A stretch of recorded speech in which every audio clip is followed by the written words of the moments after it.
Daughters of Reddit, what is something you wish your father knew about girls when you were growing up?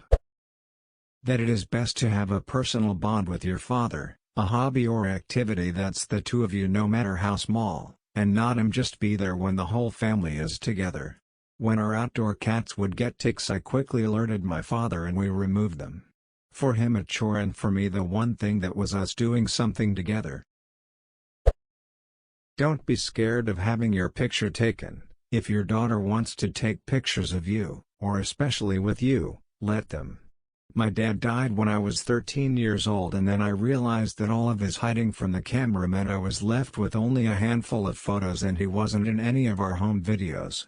You don't realize how important they can be until you aren't able to make new ones. Edit, extra words. Your children are always more important than your second or third wife. Edit, wow, thank you for gold. Our standards of how we expect to be treated by men come from how you treat our mothers. Show her kindness, we will expect kindness. Treat her like shit and we assume being treated like shit is normal. Edit, my fist Reddit gold, 3 thanks stranger. And to everyone else, I'm glad to hear this may have given some of you insight into why you or a loved one are the way you are.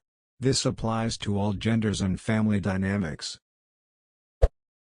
Don't just assume your daughter won't be interested in your activities because they aren't stereotypically girly or because once as a small child, she didn't want to do it. Not wanting, say, go hiking or fishing when I was 5 years old doesn't mean I never ever want to do it. Keep trying to get your kids involved in your life and don't just give up. You're teaching them not to share things about themselves and losing the chance to bond over something you love. That it doesn't make you look weak to show affection once in a while. My dad hardly ever hugged us or said he loved us.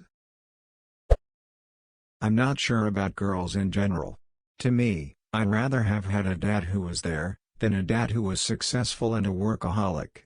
When your dad is gone, you remember the silly little things, the bedtime stories he told you, playing with you on the beach, having ice cream together.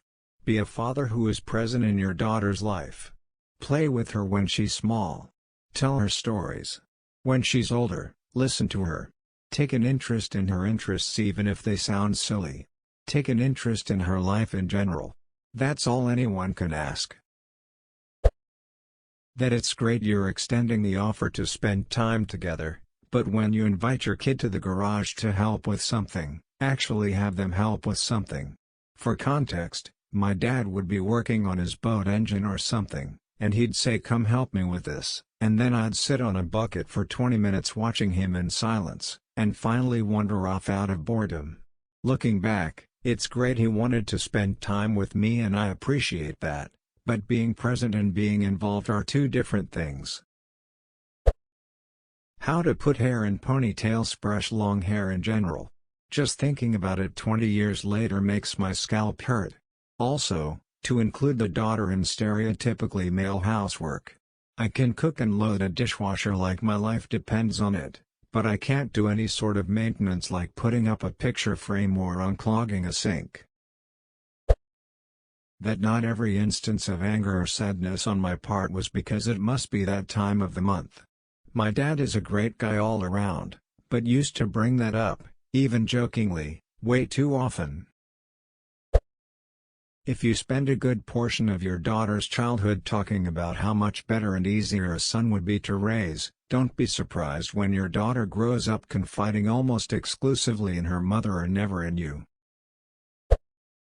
When your daughter is going through puberty and starts getting her period, don't write off the things she's going through.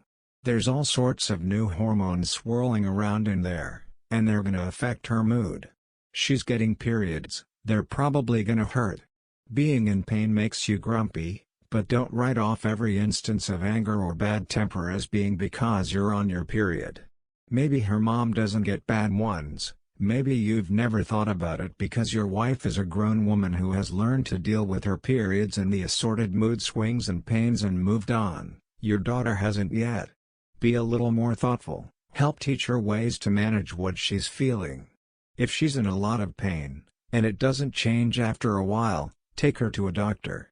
Maybe nothing's wrong and she got shit luck, but she could have endometriosis or cystic ovaries. Stick up for her at the doctor. Lots of women have trouble finding doctors who will listen to them about their pain, and it's very hard to advocate for yourself when you're only 14 and throwing up from pain. Unwanted sexual attention from grown men doesn't always come from strangers. It comes from family friends too.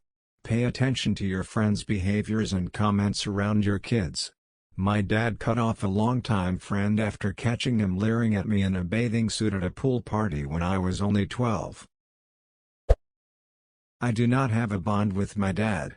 At best he's like a cool uncle. When I was in middle school I stayed with him a lot because his house was right next to my school. He told me I only got my period because my friends had it and I wanted to be like them. However, it wasn't all bad because for some reason he thought pads and tampons cost $40, so he gave me $50 every month when I got my period. Until my mom ratted me out at it because someone called me out for not answering the question.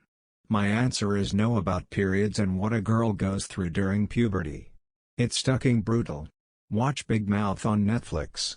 JK, don't watch Big Mouth. How to build and support a healthy self-esteem and lifestyle habits. The things you say and the way you treat her can leave a lasting impression on your daughter.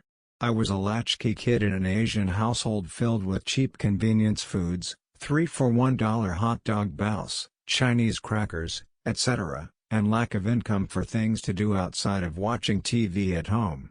So, I grew up overweight and uninformed about healthy lifestyle habits. Since tweenhood, my dad was constantly on me about my body and bluntly laid it out that I would never find a boyfriend. If he saw me in a t-shirt or shorts, he'd comment on how big my arms' thighs looked. I'm now in my late 20s and still refuse to wear tanks, short sleeve skirts, dress shorts because of that idea that has been ingrained in my thought process.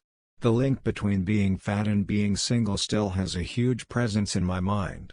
My dad passed away last year from his own struggles with his health, cancer, diabetes, hypertension. Since then, I've made my own lifestyle changes and went to therapy. I am about halfway to my weight end goal and I've discovered a love for hiking, spin classes, and yoga.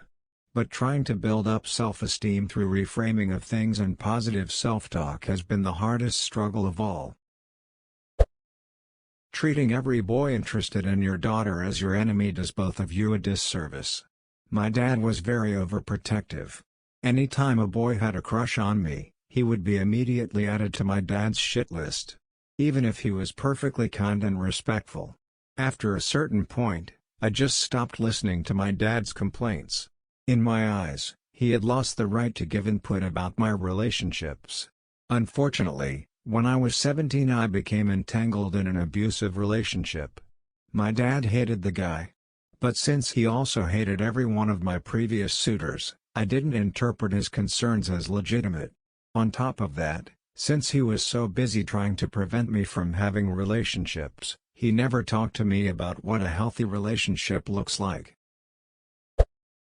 Additional question: what can the father of an adopted teenage daughter do best? Make sure she is not afraid to bring home the person she is dating.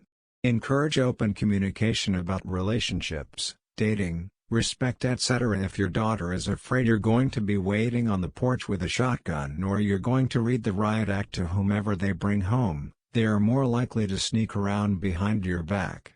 Edit: it's not the threat of physical harm that is the issue. Most people would likely agree they've heard a version of this and laughed it off as a joke. It's the sense of doubt that it creates in young women. The feeling that they are not capable of making good decisions on their own when it comes to the relationships they choose to pursue. We keeps preaching that we want our daughters to feel empowered to make their own choices. It starts by removing the need for them to choose partners that meet your approval. Instead, empower them by teaching them how to navigate relationships, have the tough and uncomfortable conversations, let them make a few bad decisions so they can appreciate and identify what healthy male interaction looks like. My dad is a great guy. He just said the things that dads were supposed to say 20+ years ago. It always made me uncomfortable, but I didn't know how to express myself. That's what is so great about this thread: when you know better, you do better.